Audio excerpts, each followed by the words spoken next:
سوال پروگرام جاری ہے اور آج کا سوال ہے کہ ہزارہ کے علاقے میں عوامی تحریک کا لیڈر کون ہے؟ یہ ہے وہ سوالیہ نشان اس تحریک کے اوپر، کیونکہ ایک روز پہلے ہی اعلان ہوا تھا مقامی قیادت کی طرف سے کہ پرامن احتجاج منایا جائے گا، مگر آج پھر حالات کشیدہ رہے۔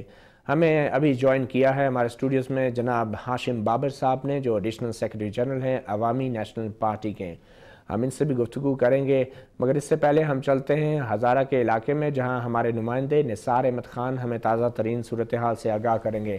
نثار احمد خان، میں نے کچھ دیر پہلے یہ ذکر ہوا کہ پورے ایبٹ آباد میں جب ہم وہاں پہ موجود تھے تو کسی شخص کے ہاتھ میں کسی سیاسی جماعت کا جھنڈا نہیں تھا، تو کیا ہم یہ کہہ سکتے ہیں کہ یہ جو عوامی تحریک ہے اس نے ابھی تک اپنی کسی قیادت کا فیصلہ نہیں کرے گا کہ ان کو لیڈ کس نے کرنا ہے؟ یہ حقیقت ہے؟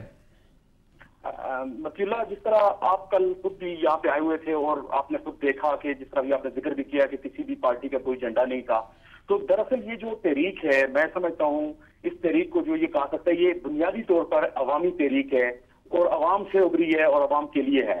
تو اس تحریک میں ابھی تک جہاں تک میں دیکھ رہا ہوں، ہم پچھلے 12-14 روز سے اس چیز کو مسلسل کور کر رہے ہیں، تو کبھی بھی کسی پارٹی کا جھنڈا ہمیں اس تحریک میں دکھائی نہیں دیا۔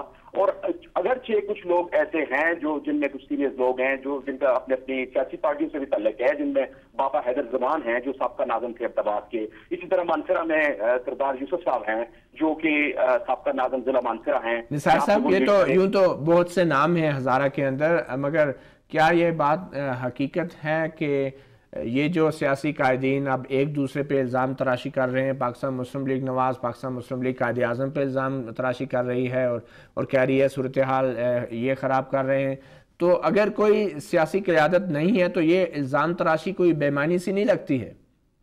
مطیع اللہ، جس طرح آپ سمجھتے ہیں آپ کی ایک اپنی رائے ہو سکتی ہے اور آپ کی رائے بھی ویلڈ ہو سکتی ہے، لیکن میں آپ کو ایک بات بتاؤں، یہاں مقامی سطح پہ جو چیز ہے، میاں نواز شریف صاحب جن کی پاکستان مسلم لیگ کا یہ ایک جو ہے گڑھ تھا تصور کیا جاتا تھا ہزارہ ڈویژن، انہوں نے ایک غلط فیصلہ کیا جس کو ہزارہ ڈویژن کے عوام کسی صورت قبول نہیں کر رہے ہیں۔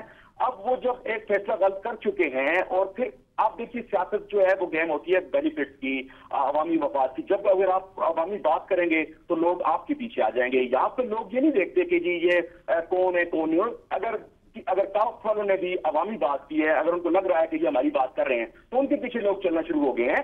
اصل مسئلہ جو ہے یہ عوامی جو تحریک ہے اس میں عوام شامل ہے۔ آج آپ دیکھ سکتے ہیں، دیکھیے اگر آپ کہیں گے جی کہ کوئی لیڈر، میں خود کہتا ہوں کہ یہاں پہ اگر لیڈر والی بات آ جائے تو آج تو خود جو ہزارہ تحریک ہے اس نے کہا تھا جی کہ کوئی ہڑتال نہیں ہوگی، لوگ جو ہیں وہ سڑکوں پہ نہ آئیں اور پرامن رہیں، لیکن آج آپ پھر دیکھیں کہ وہی کل والی صورتحال تھی، مکمل شٹر ڈاؤن۔ بہت شکریہ نثار صاحب، بہت شکریہ آپ کا۔ ہاشم بابر صاحب، آپ سے گفتگو کا آغاز کرتے ہیں۔ آپ کے لیے بہت جو ہے عوامی نیشنل پارٹی کے لیے صوبائی حکومت ہے آپ کی، تو جب کوئی قیادت ہی نہیں ہے تو کیسے یہ ساری صورتحال قابو میں آئے گی؟ اور بحیثیت عوامی نیشنل پارٹی آپ کی کیا رائے ہے کہ واقعی وہاں پہ قیادت کا فقدان ہے اس تحریک میں، اور یہ صحیح معنوں میں عوامی تحریک ہے؟ اس وقت میرے سامنے جو دو سوال موجود ہیں، اور میرے خیال میں دونوں سوال جو ہے آپس میں ملا جلا کے کنفیوز کیے جا رہے ہیں۔ ایک سوال تو یہ ہے کہ صوبہ سرحد کو پختونخوا، خیبر پختونخوا کا نام، جس کا فیصلہ نیشنل اسمبلی میں ہو چکا ہے، ایک تو یہ ایک بات ہے، اور جو چیز آگے سینٹ کی طرف جا چکی ہے جس پہ بحث جاری ہے، اور بحث کہیں بھی ہو ایک ایسپیکٹ یہ ہے۔ دوسرا ایسپیکٹ جو ہے، جو احتجاج ہو رہا ہے ہزارہ ڈویژن میں، سارے ڈویژن میں نہیں بلکہ چند ڈسٹرکٹس میں ہو رہا ہے۔ شروع میں یہ احتجاج جو تھا وہ اس بنا پہ آیا کہ خیبر پختونخوا کے خلاف یہ احتجاج آیا۔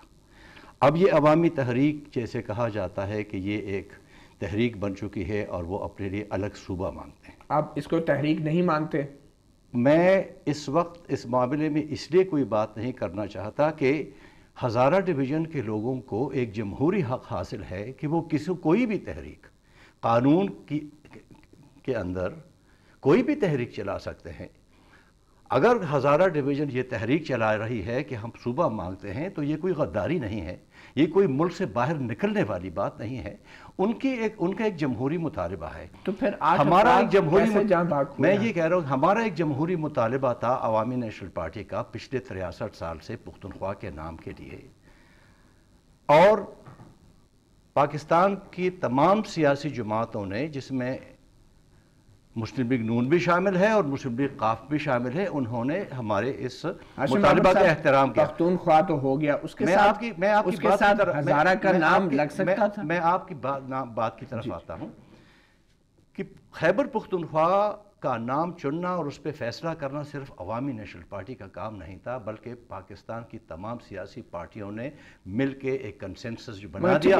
مگر عوامی نیشنل پارٹی کو کوئی اعتراض ہے کہ اس کے ساتھ ہزارہ کا نام شامل کیا جائے؟ پختونخوا، ہزارہ۔ جی میں اس پہ تبصرہ اس لیے نہیں کر سکتا کہ نیشنل اسمبلی نے پہلے سے ہی خیبر پختونخوا کا نام پاس کیا ہے۔ ڈیبیٹ تو جاری ہے، آپ نے کہا، تبصرہ کیوں نہیں کرتے؟ لیکن ہاشم بابر جو ہے وہ تو ANP نہیں ہے۔ آپ کی ذاتی رائے کیا؟ میں یہی کہہ رہا ہوں کہ عوامی نیشنل پارٹی کے اندر لیڈران بیٹھیں گے، جو ہماری ایگزیکٹو کاؤنسل ہے، ایگزیکٹو کمیٹی ہے، مشاورتی کمیٹی ہے۔ آپ کی ذاتی رائے کوئی نہیں؟ میری ذاتی رائے اس کے بارے میں کوئی نہیں ہے۔ میری ذاتی رائے صرف اتنی ہے کہ جمہوری عمل ہر پاکستانی شہری کا حق ہے کہ وہ کوئی بھی مطالبہ کر سکتا ہے، اور ہزارہ کے عوام کا بھی حق ہے۔ گور ایوب صاحب، آپ بھی ماشاءاللہ سے کافی عرصہ ہزارہ میں اہم عہدوں پہ قائم رہے، سابق وزیر خارجہ رہے اور اسپیکر قومی اسمبلی بھی رہے۔ آپ کے والد صاحب پہلے فوجی حکمران، ہزارہ سے ان کا، مجھے یہ بتائیں کہ ماشاءاللہ سے فیلڈ مارشل ایوب خان صاحب، وہ اپنے آپ کو ہزارہ وال کہتے تھے؟ کیا ان کے جذبات تھے ہزارہ کے حوالے سے؟ آپ کچھ شیئر کر سکتے ہیں؟ ضرور تھے، لیکن موضوع پہ آئیں اس تاریخ پہ نہ جائیں۔ نہیں، میں اس طرف بھی آئیں گے۔ ہر کسی کو علم تھا کہ ہزارے سے ہیں، فوج میں علم تھا، صوبے میں علم تھا، پاکستان میں علم تھا۔ کبھی انہوں نے ہزارہ کے بارے میں کوئی بات کی ہو جو آپ کے ذہن میں؟ وہ وقت کچھ اور تھا جب ایسٹ پاکستان میں تھا۔ ایوب خان اس پاکستان کا حکمران رہے اور صدر رہے جس میں ایسٹ پاکستان میں تھا۔ آج کا پاکستان ہے نواب کالاباغ کا صوبہ ہے، یہ فرق ہے اس ایوب خان میں اور زرداری صاحب میں۔ یہ چھوٹے سے صوبے کے صوبیدار ہیں جس سے ابھی پاکستان بنے۔ اب دیکھیں جو ہزارے میں ہو رہا ہے، آپ صوبوں کے حق میں نہیں ہے؟ صوبہ میں بالکل حق میں ہوں جی، اب یہی پٹی پانی ہوئی اسی وجہ سے۔ اب آپ دیکھیں کہ آپ نے خود فرمایا کہ سردار مہتاب صاحب اپنے گھر سے نہیں نکل سکے۔ اگر ٹاپ قیادت نون لیگ کی، جس کے ساتھ نواز شریف صاحب کے ساتھ ہزارے نے بہت پیار کیا اور محبت کی اور وہاں سے پرائم منسٹر بنا کے بھی بھیجا، آج ان کے لیڈر جو سے گھروں سے نہیں نکل سکتے۔ آج نواز شریف صاحب سری کوٹ گئے گاؤں میں پہاڑ کے اوپر، دریا سندھ اور ہری پور GT روڈ کے درمیان، ان کی گاڑیاں پنجاب سے گئی پروٹوکول کی، اور ساتھ سیکورٹی جو تھی 12 گاڑیاں تھیں۔ غازی کے قریب خالو نام گاؤں میں لوگوں نے روڈ بلاک کر کے ان کو آگے نہیں جانے دیا، سری کوٹ واپس کر دیا۔ GT روڈ جو ان سے ہے، ترمزی صاحب جو ان سے ہیں، پنجاب اور ہزارے کی باؤنڈری جہاں آتی ہے وہاں سب بلاک لگے ہوئے ہیں، کوئی آگے نہیں جا سکا۔ اگر میاں صاحب ہیلی کاپٹر استعمال نہ کرتے، میرا خیال ہے ان کو بھی ہزارے میں داخلہ ان کا بہت مشکل ہوتا۔ یہ حالات ہو گئے اور ہماری ٹاپ لیڈرشپ کا ڈسکنیکٹ ہے عوام کے ساتھ۔ مختصر یہ بتائیں کہ چلیں مسلم لیگ نواز کے خلاف تو غصہ ہے، یہ پاکستان مسلم لیگ قائد اعظم کا جھنڈا یا سیاسی قائد، یہ کیوں نہیں سڑک پہ آ رہے؟ یہ بھی تو چھپتے پھر رہے ہیں۔ بالکل نہیں ہے، چھپتے نہیں پھر رہے، چھپتے نہیں ہیں۔ یہ جو کمیٹیز بنی ہے، جو تحریک صوبہ ہزارہ کی ہے، اس میں یہ فیصلہ ہوا ہے کوئی جو ان سے اپنے پارٹی کا نام نہیں لے گا، کوئی جو ان سے پارٹی کا جھنڈا نہیں ہوگا، اس میں ہر کوئی شامل ہے، این والے بھی ہیں۔ PMLQ کا کنٹرول ہے لوگوں پہ؟ نہیں ہے اس طرح، نہیں ہے۔ ہم مختصر بریک لیتے ہیں اور بریک کے بعد جب واپس آئیں گے تو ہم لیفٹیننٹ جنرل ریٹائرڈ صلاح الدین ترمذی سے بات کریں گے جو پاکستان مسلم لیگ نواز میں رکن ہے مرکزی انتظامی کمیٹی کے۔ ایک چھوٹی سی بریک کے بعد